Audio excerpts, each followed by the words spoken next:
Hello everyone, welcome to my channel. और मैं हूँ सृष्टि मुंडू। मैंने बहुत टाइम से सोचा था कि क्यों ना मैं जितना जियोलॉजी पढ़ी हूँ उसको आप लोग के साथ शेयर करूँ। और मेरे एक दोस्त ने मुझे इंस्पायर किया कि क्यों ना अपना जो पढ़ती हो उसको यूट्यूब में डालो। So here I am. आज मैं पहला क्लास लेने वाली हूँ और मेरा जो जियोलॉजी का जो भी सिलेबस होगा वो IFOS के सिलेबस के अकॉर्डिंग है, जिसमें उसका पहला जो सिलेबस का फर्स्ट पार्ट है दैट इज़ जनरल जियोलॉजी, और उसका भी पहला सेक्शन जो कि है सोलर सिस्टम, पहला टॉपिक। और हालांकि सोलर सिस्टम बहुत बड़ा है, तो आज मैं सिर्फ थोड़ी इंट्रोडक्शन सोलर सिस्टम के और साथ ही साथ पहला जो कि है सन, उसके बारे में मैं आज डिस्कस करूँगी। So let's go. जैसे कि आप लोग देख सक रहे हैं इंट्रोडक्शन में, आपको मैंने अपना नाम बता दिया और मैंने अपना एज भी लिखा है दैट इज़ 25 ईयर्स ओल्ड। और क्यों लिखा है, जस्ट टू नो कि ये सृष्टि का एज 25 ईयर्स ओल्ड है, लेकिन जो ये पूरा सृष्टि है ना, जिसको हम लोग बोलते हैं यूनिवर्स, उसका एज जो कि लिखा हुआ है दैट इज़ 13.8 बिलियन ईयर्स। तो आप लोग सोच सकते हैं कि it's so much older than me. 25 years and 13.8 billion years, बहुत ज़्यादा डिफरेंस है। तो आइए हम लोग स्टार्ट करते हैं। सबसे पहला जो कि है गैलेक्सीज़। गैलेक्सीज़ क्या होता है, ठीक है। A galaxy is a huge collection of gas, dust and billions of stars and the solar system all held together by gravity, ठीक है। गैलेक्सी एक ऐसा चीज़ है, ये को बोल सकते हैं जिसमें सब चीज़ है, ठीक है। गैस भी है, डस्ट भी है और स्टार्स भी है। जैसे हमारा सोलर सिस्टम का स्टार है क्या, सन, ठीक है। वैसे बिलियंस ऑफ सन है, बिलियंस ऑफ स्टार्स है, बिलियंस ऑफ सन है, उनका सोलर सिस्टम है। So it's a huge body, और सब अपने एक दूसरे से कैसे बंधे हुए हैं, ग्रेविटी के थ्रू बंधे हुए हैं। तो बहुत सारे एग्जाम्पल्स होते हैं गैलेक्सी के, जैसे Milky Way galaxy, Andromeda galaxy, Cigar galaxy, Whirlpool galaxy, और बहुत सारे जिसको बहुत लोगों ने डिस्कवर भी नहीं किया है और बहुत सारे हमारे साइंटिस्ट ने डिस्कवर किया है। तो हम लोग जिस गैलेक्सी में रहते हैं, हम लोग जिस गैलेक्सी के पार्ट है वो है मिल्की वे गैलेक्सी, ठीक है। आप और हम जिस गैलेक्सी पार्ट है वो मिल्की वे गैलेक्सी। और मिल्की वे गैलेक्सी क्या होता है, it is a large bare spiral galaxy.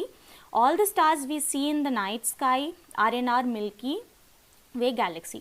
अगर हम लोग रात में जो भी हम लोग देखते हैं, मून देखते हैं, स्टार्स देखते हैं, ये सब मिल्की वे गैलेक्सी का पार्ट है। और इसका नाम मिल्की वे गैलेक्सी इसलिए पड़ा क्योंकि अगर हम लोग पूरे रात में देखेंगे ना तो ये मिल्क के बैंड की तरह लगेगा। सो इसलिए इसका नाम साइंटिस्ट ने मिल्की वे गैलेक्सी रखा है। अगर हम लोग मिल्की वे गैलेक्सी है तो हमारा जो नियरेस्ट गैलेक्सी है, हमारे गैलेक्सी मिल्की वे गैलेक्सी जो नियरेस्ट गैलेक्सी है उसका नाम है एंड्रोमेडा गैलेक्सी। ये आपको याद रखना चाहिए, बहुत सारे एग्जाम्स में कभी कभी आता है। So nearest to Milky Way galaxy is Andromeda galaxy, और हालांकि मैंने आपको एज बता चुका है दैट इज़ 13.61 बिलियन ईयर्स, ठीक है। और अगर देखा जाए कि हमारे स्टार सन है और इस मिल्की वे गैलेक्सी में जो नियरेस्ट स्टार है, ठीक है, वो है प्रॉक्सिमा सेंचुरी, ठीक है। ये हम लोग ध्यान रखेंगे। अगला है, अगर आप लोग को थोड़ा डिस्क्रिप्टिव मैं बताना चाहूँ कि अभी तक हम लोग क्या जाने, कि मान लीजिए ये गैलेक्सी है, यहाँ आप लोग देख सकते हैं कि ये गैलेक्सी है, ठीक है। मान लीजिए ये गैलेक्सी है और ये छोटा सा पॉइंट जो आप दिख रहे हैं ना, ये समझ लीजिए हम लोग का सोलर सिस्टम है। उस सोलर सिस्टम के अंदर सन है, हमारे 8 प्लैनेट्स है, और उसमें जो थर्ड प्लैनेट है हमारा अर्थ है, और यहाँ ये जगह में हम लोग रहते हैं। तो आप लोग समझ सकते हैं कि हम लोग कितने छोटे हैं। हमारा ये सोलर सिस्टम है, सोलर सिस्टम किसका पार्ट है, Galaxy, that is milky Way Galaxy का ये पार्ट है।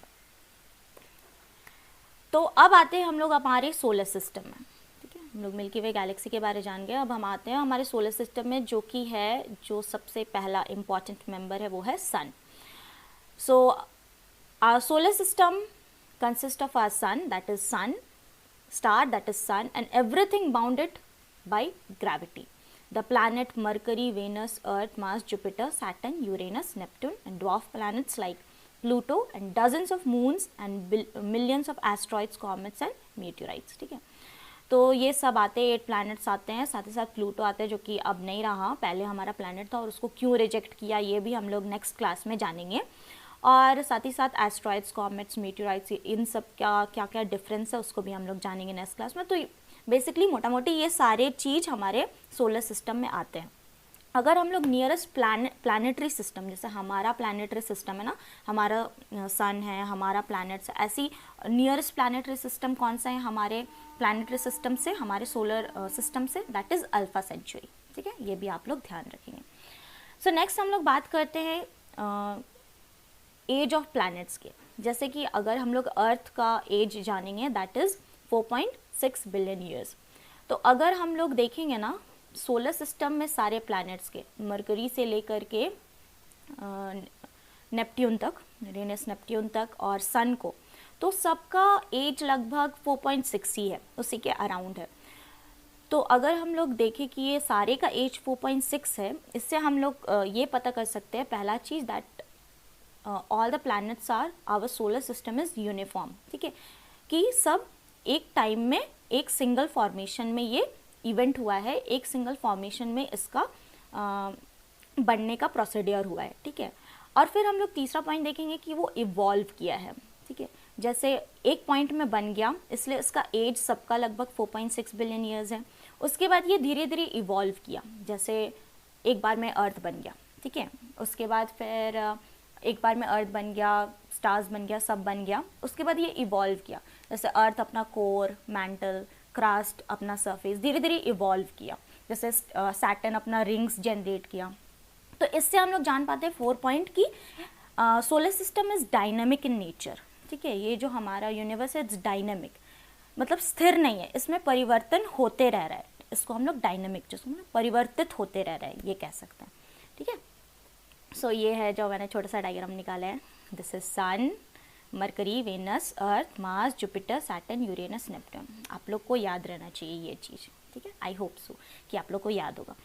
नेक्स्ट बात करते हैं हम लोग, जो आज हम लोग का मेन टॉपिक है दैट इज सन, सूरज जिसको बोलते हैं। सो कल ही हमारा इसरो ने लॉन्च किया है। आप मुझे बताएंगे कि वो जो हमारा सन मिशन है उसका क्या नाम है, क्यों ना कमेंट सेक्शन में आप बताएं कि उस मिशन का नाम क्या है, और जो L1 में हमने रॉकेट लॉन्च किया है उसका नाम क्या है, उस मिशन का नाम क्या है, write down in the comment section guys. So आइए हम लोग पढ़ते हैं सन के बारे। So our sun is a 4.5 billion years old star, a hot glowing ball of hydrogen and helium at the center of our solar system. The sun is about 93 million miles, that is 150 million kilometer from earth, and without its energy life as we know it could not exist here on our home planet. So जैसा कि मैंने बताया जो हम लोग का as है, I mean अर्थ का एज है 4.6, सन का भी लगभग वही एज है 4.5 बिलियन ईयर्स अगो स्टार बना है। और इसमें बेसिकली दो कंपोनेंट मोस्टली पाए जाते हैं, that is hydrogen and helium. याद रखेंगे, हाइड्रोजन एंड हीलियम। और ये हमारे अर्थ से 93 मिलियन माइल्स, जो कि बोलेंगे 150 मिलियन किलोमीटर्स में हम लोग को ज़्यादा अच्छे से समझ में आता है।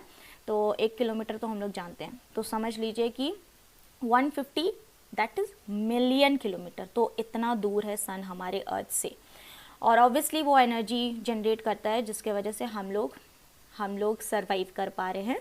सो सन बहुत ही इंपॉर्टेंट चीज़ है। It is the largest object in our solar system. The sun's volume would need 1.3 million Earths to fill it. Its gravity hold the solar system together, keeping everything from the biggest planet to the smallest bits of debris in orbit around it. ठीक है, तो जो solar system है ये obviously largest है। और अगर हम लोग इसका साइज़ को थोड़ा सा इमेजिन करने का कोशिश करेंगे तो जैसे हमारा अर्थ है, ठीक है, इतना बड़ा अर्थ है हम लोग जानते हैं, तो ऐसा 1.3 मिलियन अगर अर्थ को हम लोग मिला लेंगे तब जा कर के एक सन बनेगा। तो सोच सकते हैं ये कितना बड़ा है। ठीक है, और अगर हम लोग देखेंगे बड़ा से बड़ा सन और छोटा से छोटा, जैसे अभी हम लोग ने रॉकेट लॉन्च किया है या जो भी डेब्रिस है छोटा से छोटा, सब अपने ग्रेविटी पे क्या करते हैं, रिवॉल्व करते हैं, अपने ग्रेविटी पे बने हुए हैं। ठीक है, अगर हम लोग सन का टेम्परेचर को देखेंगे, ऑब्वियसली अभी थोड़ा सा भी बाहर निकलते तो हम लोग इतना टेम्परेचर में ही हाई हाई हो जाते हैं, तो आप सोच सकते हैं कि सन का एक्चुअल टेम्परेचर बहुत ज़्यादा होगा ऑब्वियसली। सो अगर हम लोग उसका कोर को देखेंगे तो वो लगभग 15 मिलियन डिग्री सेल्सियस है, ठीक है, मिलियन डिग्री सेल्सियस है, ठीक है। और वो कंटिन्यूसली अपने सन का एक्टिविटी जो होता है उसके कोर में कंटिन्यूसली क्या छोड़ता है, बहुत सारे सोलर फ्लेयर, सोलर विंड्स छोड़ता है, एनर्जी छोड़ता है, जो कि बहुत इन्फ्लुएंस करता है हमारे पूरे सोलर सिस्टम के नेचर को, ठीक है। अब आते हैं हम लोग उसके पार्ट पे। सो ये है बेसिकली सन, ठीक है। सन ऐसा नहीं दिखता है, ये हम लोग जो बचपन में बनाते थे ऐसा सन नहीं दिखता है, सन एक्चुअली दिखता है ऐसा, ठीक है। तो ये है सन। अगर हम लोग सन को ऐसे काटेंगे ना, ऐसे मैंने ऐसे ट्रायंगल शेप में काटा है समझिए, तो ये है कोर, ठीक है। जो सब सन का सबसे अंदर का भाग होता है उसको हम लोग कोर बोलते हैं। जैसे हमारे अर्थ का भी अंदर कोर, मैंटल, क्रस्ट होता है, वैसे ही सन का भी है कोर, ठीक है। ये है कोर। उसके बाद होता है रेडिएटिव जोन, ठीक है, ये जो आप देख रहे हैं रेडिएटिव जोन। उसके बाद जो जोन आता है उसको हम लोग बोलते हैं कन्वेक्टिव जोन, ठीक है। और उसके बाहर जो एक लेयर आता है उसको हम लोग बोलते हैं फोटोस्फेयर। और उसके बाद जो आता है ये, इसको हम लोग बोलते हैं क्रोमोस्फेयर। ये बेसिकली सन का जो एनाटॉमी है यही है, ठीक है। ये आप लोग अच्छे से इसको देख लिए होंगे। अगर हम लोग इसको इजी वे में देखें तो ये है, ठीक है। ये रहा कोर, रेडिएटिव जोन, इसको पूरा याद करें, core, radiative zone, convection zone, ठीक है। उसके बाद फोटोस्फेयर, क्रोमोस्फेयर और फिर कोरोना। कोरोना तब हम लोग देख पाते होंगे ना जब ये वो कोरोना नहीं है, कोविड वाला कोरोना नहीं, ये कोरोना जब हम लोग कभी कभी सूर्य ग्रहण होता है तो किनारे जो थोड़ा सा दिखता है ना, उसको समझ सकते हैं। अगर टोटल सोलर इक्लिप्स होता है और जो किनारे छोटा सा ऐसा लाइट सा दिखता है उसको बोल सकते हैं वो एक्चुअली क्या है, कोरोना है, ठीक है। सो अब हम लोग देखते हैं कि एक्चुअली हर पार्ट में क्या हो रहा है। तो सबसे पहले आते हैं जो कि था ये वाला पार्ट, कोर, ठीक है। कोर में एक्चुअली क्या हो रहा है, कोर के बारे अगर हम लोग देखेंगे, सो कोर में क्या होता है कि वहाँ पर हो रहा है क्या है, न्यूक्लियर फ्यूजन रिएक्शन हो रहा है। हम लोग दो चीज़ जानते हैं ना, फ्यूजन और फिजन। फिजन जब एक चीज़ दो में स्प्लिट होता है या टूटता है, फ्यूजन वो होता है जब दो चीज़ एक में मिलता है। तो यहाँ क्या हो रहा है, फ्यूजन रिएक्शन हो रहा है। तो किसका फ्यूजन हो रहा है, ड्यूट्रियम और ट्रीटियम का, ठीक है। ड्यूट्रियम और ट्रीटियम का फ्यूजन होके क्या बना रहा है, वो हीलियम बना रहा है, साथ ही साथ ढेर सारा एनर्जी जनरेट कर रहा है। ओके, ये क्लियर है। तो आप लोग बोलिएगा कि ये ड्यूट्रियम और ट्रीटियम क्या होता है। So it is, these are the isotopes of hydrogen. Isotopes of hydrogen, isotopes हम लोग जानते हैं क्या बोलते हैं, किसको बोलते हैं, जिसका एटॉमिक नंबर वही रहता है लेकिन एटॉमिक मास क्या होता है, चेंज होता है। अगर हम लोग एटॉमिक नंबर की बात करें तो एटॉमिक नंबर क्या होता है, नंबर ऑफ प्रोटॉन्स, ठीक है। और एटॉमिक मास की बात करें तो प्रोटॉन प्लस न्यूट्रॉन होता है, ठीक है। तो ड्यूट्रियम में क्या होता है, इसमें इसका हाइड्रोजन पहला होता है, हाइड्रोजन पहला होता है, उसमें एटॉमिक मास 1 होता है, ठीक है। दूसरा होता है ड्यूट्रियम, उसमें एटॉमिक मास 2 होता है। तीसरा होता है ट्रीटियम, उसका एटॉमिक मास कितना होता है, 3 होता है, ठीक है। अगर हम लोग इसको समझ गए तो अब इस डायग्राम में हम लोग इसको अच्छे से समझ सकते हैं, ठीक है। जैसे ये रहा ड्यूट्रियम, ठीक है। ड्यूट्रियम में हम लोग बोल रहे हैं एटॉमिक मास कितना रहता है, 2 रहता है, ठीक है, 2 रहता है। प्रोटॉन तो एक ही रहेगा, एक प्रोटॉन और एक न्यूट्रॉन, ठीक है। तब एक प्रोटॉन एक न्यूट्रॉन बना के इसका एटॉमिक मास क्या बन गया, 2 बन गया, ठीक है। ये हो गया। अब आते हैं नीचे ये पोर्शन में, ठीक है। इसमें ट्रीटियम में क्या होता है, एक प्रोटॉन रहता है और 2 न्यूट्रॉन रहता है, ठीक है। एक प्रोटॉन रहता है और 2 न्यूट्रॉन रहता है, ठीक है। तो ये मिला के इसका atomic mass proton plus neutron कितना हो गया, 3, ठीक है। ये दोनों का फ्यूजन होता है तो क्या बनाता है, हमारा हीलियम। हीलियम का अगर हम लोग एटॉमिक नंबर देखेंगे तो वो क्या होता है, 2, और एटॉमिक मास कितना होता है, 4, ठीक है। तो एटॉमिक नंबर हम बोले 2, दैट इज एटॉमिक नंबर 2 बोले मतलब प्रोटॉन कितना हुआ, 2। सो ये रहा 2 प्रोटॉन, ठीक है। और तब एटॉमिक प्रोटॉन बोलिए, न्यूट्रॉन कितना होगा, 2, मिला के एटॉमिक मास कितना हो जाएगा इसका, 4। आई होप आपको समझ में आया होगा, ठीक है। तो अगर हम लोग ये 4 एटॉमिक मास हो रहा है तो ऑब्वियसली एक न्यूट्रॉन क्या हो जा रहा है, अगर ये दोनों को मिलाएंगे तो एक न्यूट्रॉन बच जा रहा है, वो क्या वो क्या हो जा रहा है, एमिट हो जा रहा है, साथ ही साथ एनर्जी ढेर सारा जनरेट हो रहा है। सो बेसिकली कोर में ये काम हो रहा है, ठीक है। अब कोर में अगर ये काम हो रहा है तो फिर क्या होता है ना, यहाँ पर कोर में ये काम हुआ, अब जो ये न्यूट्रॉन और एनर्जी ढेर सारा जो निकला ये जाता है रेडिएटिव जोन में, ठीक है। रेडिएटिव जोन में जाने के बाद ये जाता है कन्वेक्टिव जोन में, और कन्वेक्टिव जोन के बाद ये जाता है फोटोस्फेयर में, ठीक है। अब फोटोस्फेयर में क्या होता है इसको हम लोग जानने का कोशिश करेंगे।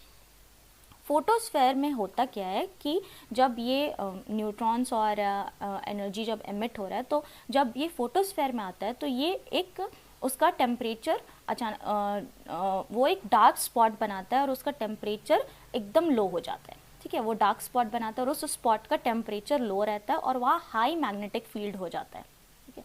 तो इसको ऐसे समझ सकते हैं जैसे ये वाले में, ठीक है, ये वाले में यहाँ से निकला, ठीक है, यहाँ पर न्यूक्लियर फ्यूजन हुआ, यहाँ से निकला, यहाँ से निकला, यहाँ पर आया फोटोस्फेयर में, तो यहाँ पर एक स्पॉट बनाया, ठीक है, डार्क स्पॉट बनाया, और फिर ये डार्क स्पॉट को ही हम लोग क्या बोल रहे हैं, उम्ब्रा, ठीक है। ये डार्क स्पॉट को हम लोग बोल रहे हैं उम्ब्रा। डार्क स्पॉट के बगल में एक ऑरेंज दिखेगा, उसको हम लोग क्या बोलते हैं, पेनुम्ब्रा, और फिर उसके बाहर जो येलो रहता है उसको हम लोग क्या बोलते हैं, ग्रैन्यूल, ठीक है। तो ये रहा बेसिकली सनस्पॉट का पार्ट, यहाँ पर सनस्पॉट बना। और इस सनस्पॉट का अगर हम लोग कैरेक्टरिस्टिक जानेंगे तो ऑब्वियसली ये फोटोस्फेयर में हो रहा है। ये क्रोमोस्फेयर से कूलर है क्योंकि इसका टेम्परेचर लो है और हाई मैग्नेटिक फील्ड है, ठीक है। ये डार्क एरिया और हाई मैग्नेटिक फील्ड जनरेट कर रहा है, ठीक है। और जब ये हाई मैग्नेटिक फील्ड जनरेट कर रहा है तब यहाँ से मैग्नेटिक फील्ड्स निकलते हैं, और यहाँ से जो निकलता है उसको हम लोग क्या बोलते हैं, सोलर विंड्स, ठीक है। इसके मैग्नेटिक फील्ड्स जो निकलते हैं उसको हम लोग बोलते हैं सोलर विंड्स। ये जो होते हैं वो एनर्जाइज सोलर पार्टिकल्स होते हैं जिसमें इलेक्ट्रॉन्स और प्रोटॉन्स रहते हैं।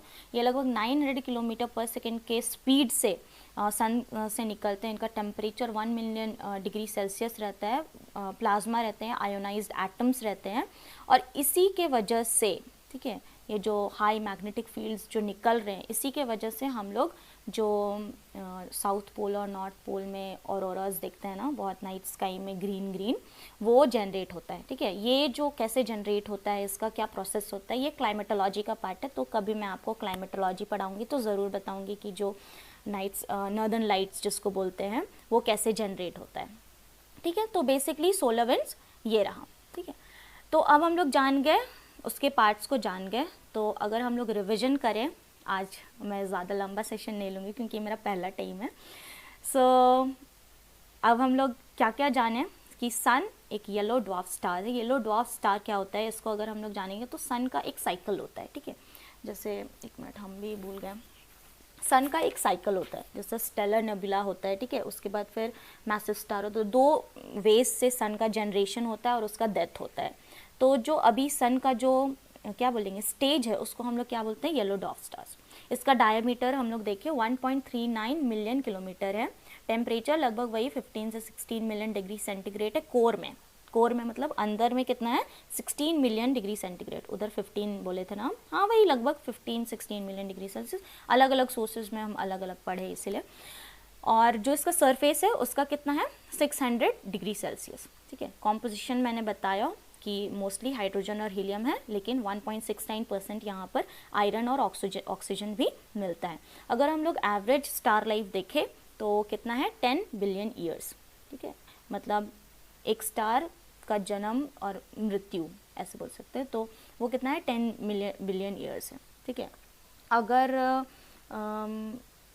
अगर हम लोग अभी देखेंगे ना, एक मिनट हम कहीं लिखते हैं, अच्छा छोड़िए।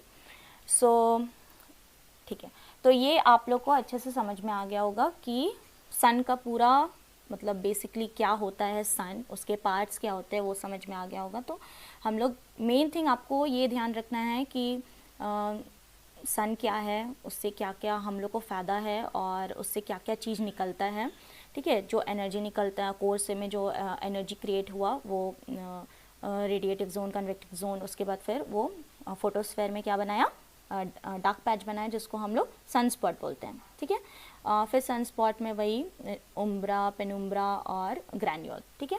उसके बाद फिर वो सोलर फ्लेयर्स जनरेट करता है और फिर हाई मैग्नेटिक फील्ड जो सोलर विंड्स जनरेट करता है, ठीक है, जो कि हमारे अर्थ तक भी आते हैं, लेकिन थैंक्स टू एटमॉस्फेयर, अच्छा एटमॉस्फेयर, और थैंक्स टू एटमॉस्फेयर नहीं, थैंक्स टू मैग्नेटिक फील्ड हमारा अर्थ का, कि हम लोग उस सोलर विंड से बच जाते हैं, और जिसकी वजह से ऑरोरास जनरेट होते हैं। वो कैसे जनरेट होते हैं उसको मैं कभी और क्लाइमेटोलॉजी की क्लास में बताऊंगी। सो बेसिकली ये पूरा सन है। आज हम लोग गैलेक्सी से स्टार्ट किए और सन में एंड किए। नेक्स्ट क्लास में मैं आपको सोलर सिस्टम में हर एक प्लैनेट्स के बारे, उसका कैरेक्टरिस्टिक और उसका फीचर्स के बारे में आपको इन्फॉर्मेशन दूंगी। सो दैट्स ऑल, आज मेरा पहला था। सो नेक्स्ट टाइम मैं उसको और इम्प्रूव करने का कोशिश करूँगी। So that's all, thank you so much, thank you for watching, bye bye.